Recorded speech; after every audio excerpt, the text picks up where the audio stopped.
Estoy escribiendo esto bajo una considerable presión mental, dado que, al llegar la noche de hoy, dejaré de existir.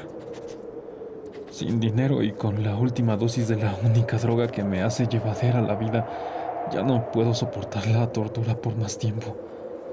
Me voy a arrojar desde la ventana de esta buhardilla en la empobrecida calle de allá abajo. No se piense que, por mi dependencia a la morfina, soy un debilucho o un degenerado. Cuando hayan leído estas páginas, garabateadas con velocidad, podrán adivinar, aunque nunca saberlo con certeza, porque debo alcanzar el olvido o la muerte.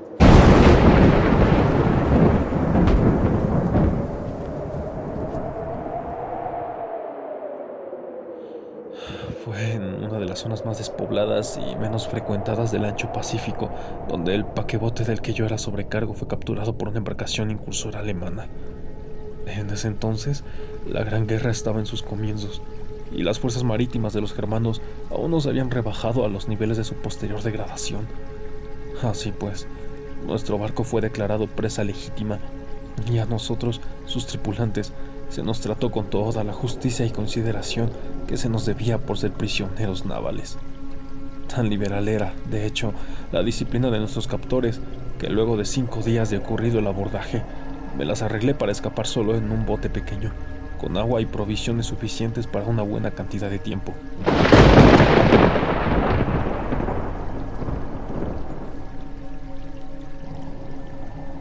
Cuando por fin me encontraba a la deriva y libre, tenía poca idea de dónde me encontraba. Nunca fui un navegante competente, de modo que solo pude adivinar vagamente por el sol y las estrellas que me hallaba un tanto al sur del Ecuador. De la longitud no sabía nada y no había costa ni isla a la vista. El clima se mantuvo favorable y por incontables días floté sin dirección debajo del sol abrasador, esperando que pasara algún buque o que la corriente me llevara a encallar en las costas de alguna tierra habitable, pero ni el barco ni la tierra aparecieron y comencé a desesperarme en mi soledad, en mitad de aquella agitada vastedad de azul ininterrumpido.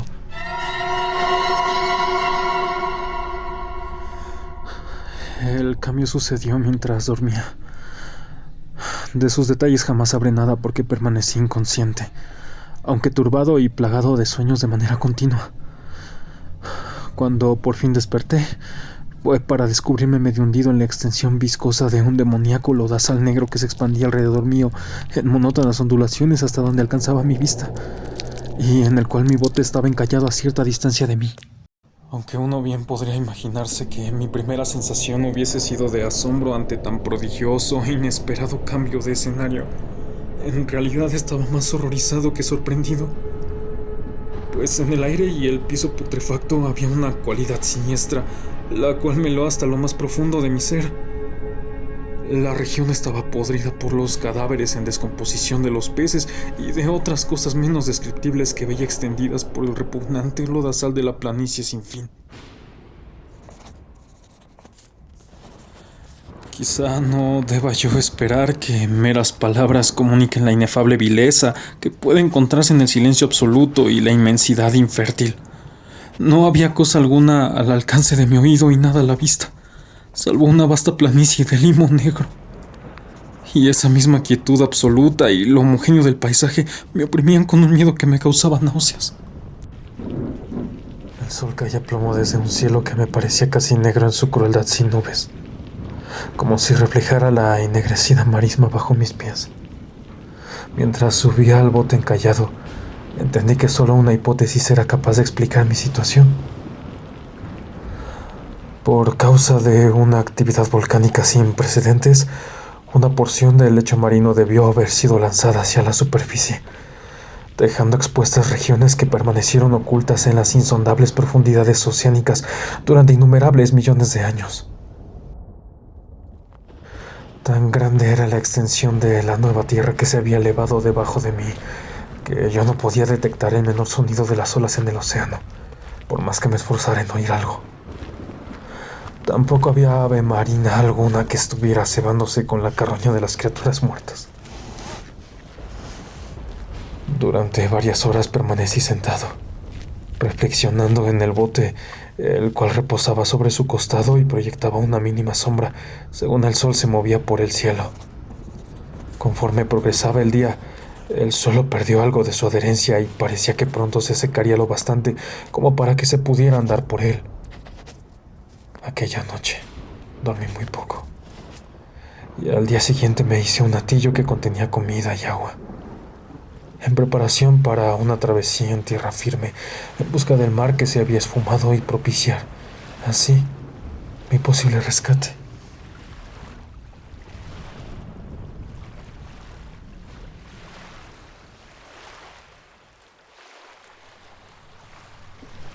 La tercera mañana vi que el suelo se había secado lo suficiente como para caminar por él con facilidad.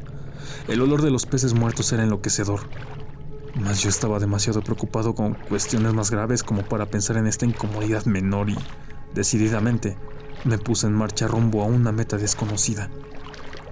Todo el día caminé a paso firme hacia el oeste, guiado por un objeto lejano que se elevaba más que cualquiera de las otras colinas de aquel desierto interminable. Esa noche acampé y al día siguiente viajé con dirección al Otero, aunque ese punto parecía apenas más cercano que cuando lo divisé por primera vez.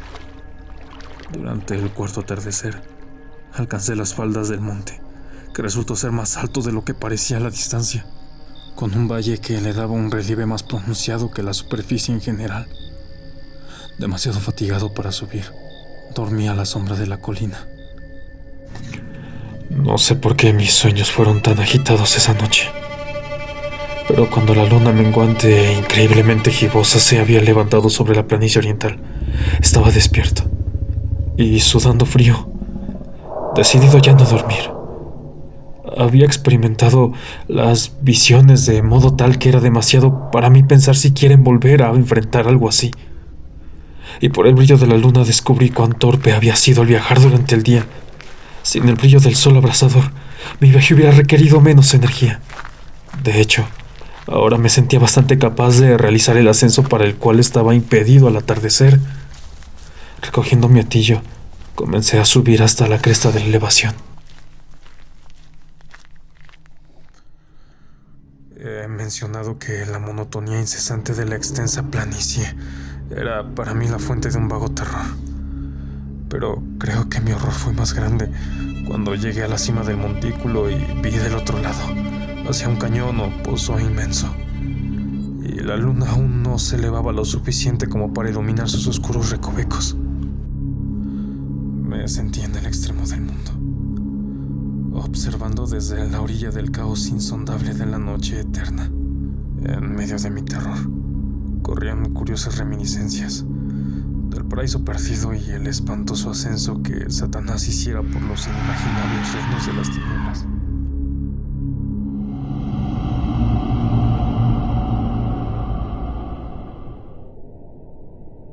Conforme se elevaba la luna en el cielo, comencé a ver que las laderas del valle no eran tan perpendiculares como yo había imaginado. Salientes y protuberancias en la roca creaban apoyos bastante accesibles para hacer un descenso, mientras que luego de una bajada de poco más de 60 metros, el declive se hacía muy gradual. Urgido por un impulso que no puedo analizar con precisión, bajé dificultosamente por la zona de las rocas y me quedé de pie en la pendiente más ligera que estaba debajo de ella, observando las profundidades del inframundo en donde aún no había penetrado luz alguna. De golpe, mi atención fue atrapada por un grande y singular objeto de la ladera opuesta, la cual se levantaba, muy inclinada, cerca de 100 metros delante de mí. Un objeto blanquecino que brillaba bajo los rayos recién caídos de la luna en ascenso. Pronto me aseguré de que se trataba solamente de un enorme trozo de piedra, pero estaba consciente de que me producía una impresión particular, de que su contorno y posición para nada eran obra de la naturaleza. Una inspección más cercana me llenó de sensaciones que no puedo expresar porque, a pesar de la magnitud enorme y de su posición en un abismo que estaba en el fondo del mar desde que el mundo era joven, claramente percibí que el extraño objeto era un monolito bien formado, cuya masa imponente había conocido la mano de obra y quizá La adoración de criaturas vivientes y pensantes. Aturdido y atemorizado, mas no desprovisto de una cierta emoción como la del júbilo de un científico o un arqueólogo, examiné mis alrededores con más atención. La luna, ya casi en el cenit, brillaba de manera extraña y vivaz por encima de los enormes escarpados que abundan por el abismo, y revelaban que un cuerpo de agua muy extenso corría por su fondo, serpenteando más allá de la vista en ambas direcciones y casi tocándome los pies mientras yo estaba parado en la pendiente. Al otro lado del abismo, las olas empapaban la base del monolito ciclópeo, en cuya superficie ahora se podía distinguir tanto inscripciones como rudimentarias esculturas. La escritura pertenecía a un sistema de jeroglíficos desconocido para mí y era distinto de cualquier cosa que yo haya visto en los libros. En su mayor parte, se trataba de símbolos acuáticos convencionales, tales como peces, anguilas, pulpos, crustáceos, moluscos, ballenas y seres similares. Muchos caracteres obviamente representaban criaturas marinas que son desconocidas para el mundo moderno, pero cuyas formas putrefactas yo había observado sobre la planicie salida del mar. Sin embargo, era el tallado pictórico lo que más me mantenía absorto.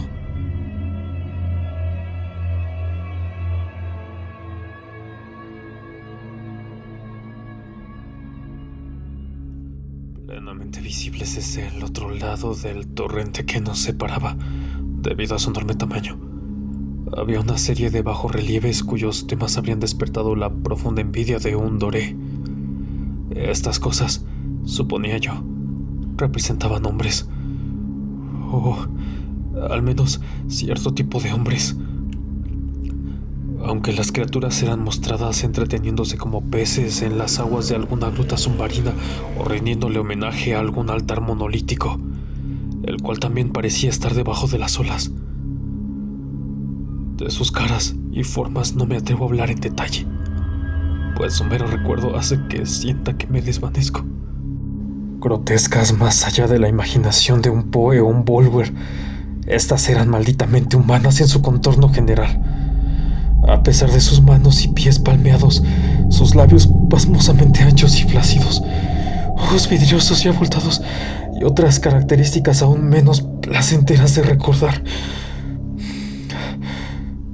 Resultaba muy curioso que parecían estar esculpidas con muy mala proporción comparadas con las escenas de fondo, pues en una de las criaturas se mostraba en el acto de dar muerte a una ballena, representada apenas un poco más grande que su cazador. Noté, como ya he dicho, su naturaleza grotesca y su extraño tamaño, pero en un instante decidí que se trataba de los dioses imaginarios de alguna tribu de pescadores o navegantes, una cuyo último descendiente había muerto eras antes de que el primer ancestro de los hombres de Piltdown o Neandertal hubiera nacido.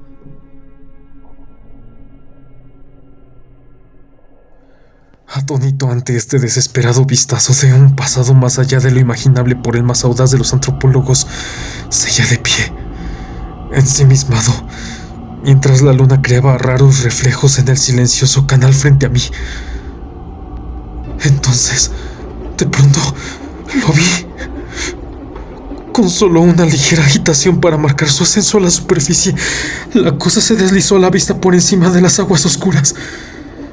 Vasto, parecido a Polifemo, repugnante. Aquello salió vertiginosamente como un estupendo monstruo de pesadilla, en dirección al monolito, alrededor del cual pasó sus gigantescos brazos escamosos, mientras inclinaba su horrenda cabeza y daba salida a ciertos sonidos modulados. Creo que fue en ese instante cuando me volví loco.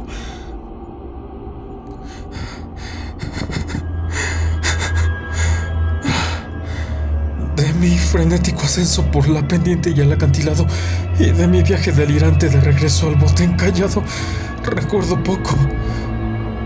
Creo que canté mucho y me reí extrañamente cuando no me era posible cantar. Tengo recuerdos indistintos de una gran tormenta, algún tiempo después de que alcanzara el bote, Como haya sido, sé que escuché el estruendo lejano de los truenos y otras tonalidades que la naturaleza solo emite en sus ánimos más salvajes. Cuando salí de las tinieblas, me hallaba en un hospital de San Francisco. Me había llevado allí el capitán de un buque estadounidense que había divisado mi bote en mitad del océano. En mi delirio había dicho muchas cosas, pero descubrí que a mis palabras les habían dado mínima atención. Mis rescatadores no sabían cosa alguna relacionado con cierto alzamiento de tierra en el Pacífico. Tampoco consideré necesario insistir en algo que ellos jamás podrían creer. Una vez busqué a un etnólogo muy célebre y lo divertí con preguntas peculiares respecto a la antiquísima leyenda filistea de Dagón, el dios pez. Pero muy pronto me di cuenta de que era irremediablemente convencional, de modo que dejé de insistir en mis preguntas.